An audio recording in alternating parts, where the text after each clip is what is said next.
किस प्रकार की तमन्ना होगा, किस प्रकार का जोश होगा जिसकी राजनाथ सिंह बात कर रहे हैं।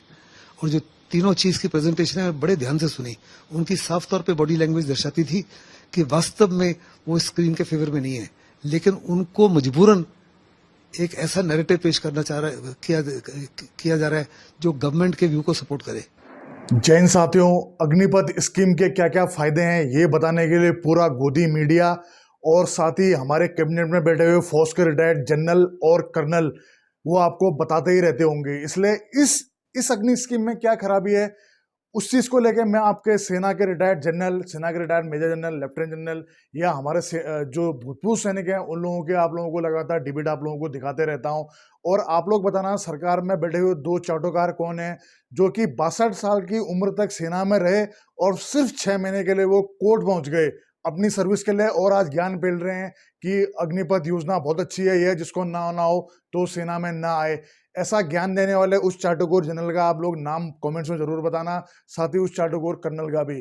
और अपने आप को फौजी का बेटा कहने वाले उस मुख्यमंत्री का नाम बताना जो आज अग्निपथ योजना के लिए बोल रहा है कि हम सपोर्ट करेंगे। साथ ही कॉर्पोरेट, वो तमाम कॉर्पोरेट जो चाटुकारिता में लगे हैं, 3 बड़े बड़े कॉर्पोरेट घराने जो बोल रहे हैं हम अग्निपथ वालों को अपने यहाँ नौकरी देंगे, तो उनसे पूछना चाहता हूँ कितने भूतपूर्व सैनिकों को आपने क्या क्या नौकरी दी, सिक्योरिटी को छोड़ के, वो चीज जरूर बताना आप लोग।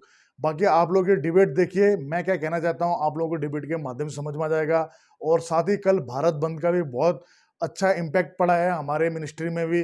अब मोदी जी के भी मतलब सर के बाल खड़े होने लग गए हैं, अब कहीं ना कहीं उनको भी लगने लग गया है कि जल्दबाजी में लिया हुआ डिसीजन है। और हम अब भी उनसे यही रिक्वेस्ट कर रहे हैं कि इस प्रकार की योजनाओं को वापस ले जाए, इससे सेना में आने वाले जवानों का मनोबल टूटता है। बाकी आप लोग और वीडियो को देखने के बाद कमेंट जरूर करें। जय हिंद, जय भारत। जो स्कीम है मेरे मुताबिक बहुत ही रिग्रेसिव है। अगर आपने डिफेंस मिनिस्टर की स्टेटमेंट सुनी तो उन्होंने सबसे पहले कहा इसका मुख्य मकसद है कि हिंदुस्तान की फौज को एक बेहतरीन, दुनिया की बेहतरीन फौज बनाना।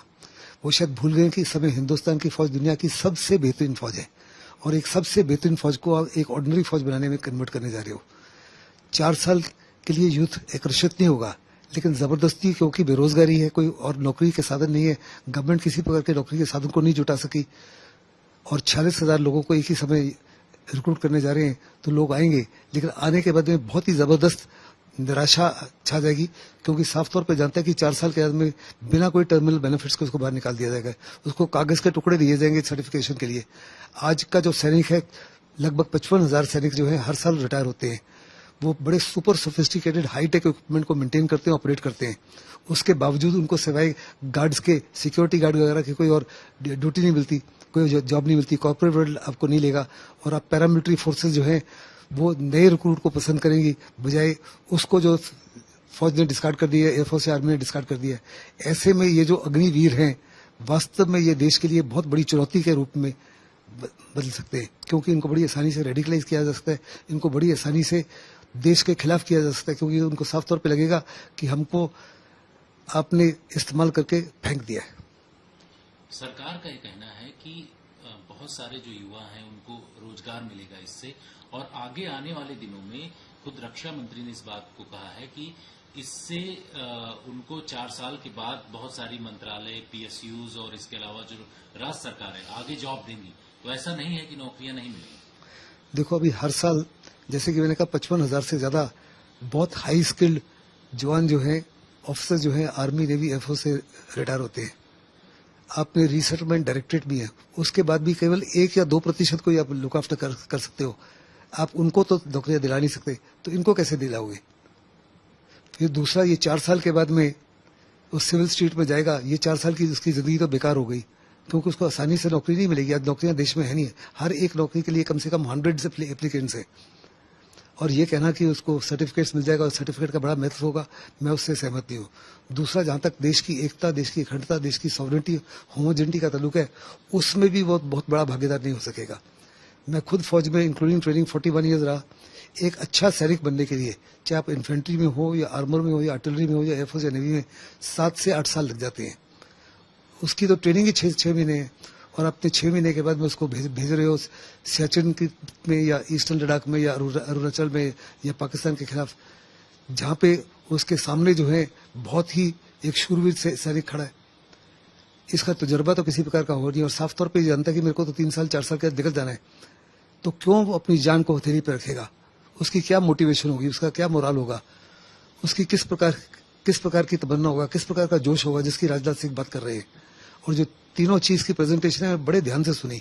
उनकी साफ तौर पे बॉडी लैंग्वेज दर्शाती थी कि वास्तव में वो स्क्रीन के फेवर में नहीं है, लेकिन उनको मजबूरन एक ऐसा नैरेटिव पेश करना किया जा रहा है जो गवर्नमेंट के व्यू को सपोर्ट करे। अनफॉर्चुनेटली हमने मानिक शॉ जैसे जन्म नहीं प्रोड्यूस किए जो सरकार को साफ तौर पे कहे ये जो है सही नहीं है और देश के हित में नहीं है। दूसरी सबसे बड़ी बात यह है कि आपके लिहाज से क्या इस तरीके का जो रिक्रूटमेंट ड्राइव चलाया जाएगा उससे इन लोगों को अगर बॉर्डर पर तैनात किया जाता है तो उसका नुकसान होगा या फायदा होगा? मेरे मुताबिक तो नुकसान होगा, क्योंकि ये किस्म से रॉ सोल्जर होगा। आप देखो रशियन के सोल्जर्स किस माफी से मारे जा रहे हैं।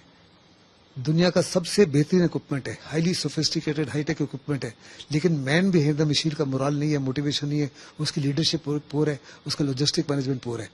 तो इसका भी ना तो नमक है, ना नाम है, ना निशान है।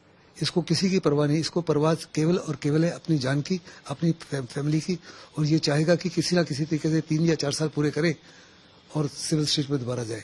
अगर इसको पता हो कि अगले 15 साल तक इसको नौकरी करनी है, तब तो वो अपनी जान को हथेली पर रखेगा, नहीं तो क्यों जान को हथेली पर रखेगा। दूसरा, उसको आपने क्या ट्रेनिंग दी है। जैसे कि मैंने कहा कि एक आप राफेल जहाज चलाने के लिए या SU-30 जहाज चलाने के लिए 7 से 8 साल, मैं खुद पायलट हूँ, 6, 7, 8 साल लग जाते हैं to be able to become a effective pilot. और वो पायलट जो हवाई जहाज को भी चलाए, उसके अंदर जो वेपन सिस्टम्स हैं उनको भी चलाए, दुश्मन को भी पहचाने और उसको बर्बाद भी करे, ये सारी क्षमता देने के लिए इतने साल लग जाते हैं। उसको तो आपने क्षमता दी नहीं, लेकिन मैदान जंग में भेज रहे हो, तो क्या करेगा। कमांडिंग ऑफिसर जो है काफी से ज्यादा एक किस्म से मुश्किल में पड़ जाएंगे कि इसको कैसे इस्तेमाल करना है। क्या ये दूसरे लोगों के लिए भी लायबिलिटी होगा? पेट्रोलिंग के लिए भेजते हो क्योंकि कमजोर तमन्ना है, इसका कमजोर दिल है, उस माफी की ट्रेनिंग नहीं है, उस माफी की मोटिवेशन नहीं है, उस माफी का मोरल नहीं है। क्या वास्तव में ये यूजफुल होगा या दूसरों को भी लेट डाउन करेगा? और जो दूसरे हैं उनके लिए ज्यादा टेंशन बढ़ेगी, उनके ऊपर लोड ज्यादा बढ़ जाएगा, उनकी रिस्पॉन्सिबिलिटी ज्यादा बढ़ जाएंगी और हर साल ये बढ़ती जाएंगी। आपके मुताबिक ये जो सैनिक होंगे इससे नुकसान हो सकता है किसी तरीके का देश को? मेरे मुताबिक तो देश को बहुत बड़ा नुकसान होगा। ये स्कीम जो है, आप कह रहे हैं कि समय की पुकार को निगाह में रखते हुए बड़ा लाजमी है कि चेंज लाया जाए। ये चेंज लाया जा रहा है 2 मकसद के लिए। एक, देश में बड़ी जबरदस्त बेरोजगारी है, 2024 में इलेक्शंस है, आप किसी ना किसी तरीके से युवकों को नौकरी देना चाहते हैं। और दूसरा, आप कह रहे हैं कि पैसे की वजह से, अगर पैसे की प्रॉब्लम थी तो हमारी फौज की जो है टोटल नफरी जो है 1.4 मिलियन है। इस 1.4 मिलियन में 3,75,000 डिफेंस सिविलियंस हैं। उनकी सैलरी और पेंशन जो है बाकी जो फौज है, जो 3/4 और बाकी फौज है, उनसे ज्यादा है। एक सिविलियन जब रिटायर होता है तो उसका पेंशन 5.38 लाख पर ईयर उसको देना पड़ता है, जबकि जवान रिटायर होता है उसका तकरीबन आप 90 लाख रुपए दे रहे हो। तो कहाँ 90 लाख और कहाँ 5.38 लाख। तो शिकायतकर कमेटी जो बैठी थी उन्होंने कहा था ये 3,75,000 डिफेंस सिविलियंस हैं, हमको सर्विसेज में एक भी नहीं चाहिए। लेकिन सरकार जो है वोट बैंक पॉलिटिक्स के लिए उन्होंने यूनियंस है उनको तो हाथ नहीं लगा रही, लेकिन आप अपने कटिंग एज को कमजोर कर रहे हो। जो आपका कटिंग एज है, जिसके माध्यम से अपने देश की एकता और अखंडता को कायम रखा है, अगर आप आजादी से पहले का इतिहास देखें तो 1000 साल तक ये देश लगातार हार का सामना करता रहा। जो भी हमारे वेस्टर्न बॉर्डर से आए, जो भी समुद्री मार्ग से आए, हमको पराजित करके चले गए। मोहम्मद गजनवी तो 17 बार आया, हर बारी देश को प्लंडर करके चला गया। हमारी फौजें कमजोर थी, उनका मोटिवेशन कमजोर था, मोरल कमजोर था, और कमजोर फौजें जो देश की हिफाजत नहीं कर सकती। दोस्तों, सब्सक्राइब कीजिए एक्स आर्मी सोल्जर को डिफेंस की सबसे सटीक और सबसे आसान भाषा में जानकारी के लिए। साथ ही बेल आइकन को प्रेस करें ताकि आपको नोटिफिकेशन सबसे जल्द मिले।